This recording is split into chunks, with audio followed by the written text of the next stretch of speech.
আসসালামু আলাইকুম বন্ধুগণ, আপনাদের সবাইকে স্বাগতম আমার চ্যানেলে। দেখেন আজকে কি করছে। আজকে মনে কইতাছিল ঝাল খাওয়ার পিনি খাইছে। তাই কী করলাম, 4টা টমেটো টাইলা নিলাম, কাঁচা ভালো করে পেঁয়াজটারে মরিচের মধ্যে ভালো করে ঠিক মতন চটকায় ইচ্ছা মতন মাইখা মাইখা মাইখা ভর্তা কইরা দিয়া দিলাম টমেটোর মধ্যে। এখন টমেটোগুলারে জান্ডা দিয়া মাখবো।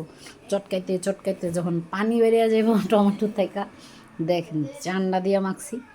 খাইতে যে কি স্বাদ লাগবো আমার তখনই জিব্বায় লালা এসে পড়ছিল। ইচ্ছা মতনে মাখলাম, যতক্ষণ পারলাম মাখলাম। এটারে মাখার পরে মাখামাখি মাখামাখি মাখামাখি শেষ আমার। তাই আমি চিন্তা করলাম যে এখন এইটা দিয়া যদি একটা প্লেট ভাত খাওয়ান যায়, নিয়ে নিলাম ঢেঁড়স ভাজি আর নিয়ে নিলাম টমেটোর চাটনি, বুঝছেন। নিয়া তারপরে গেলাম খাইতে, এই যে শুরু করলাম খাওয়ান দাওয়ান। আহা, মুখে দিয়া যে স্বাদ কি বলবো, স্বাদের তো কোনো তুলনা নাই। মানে আমার কি বলবো, এক প্লেট ভাত আমি খাইয়াই যে দেন ছাপা। খানা শেষ, তারপরেও আমি খাইতাছি পিনিকে। আমার পিনিক শেষ হয় নাই খানা। টাটা।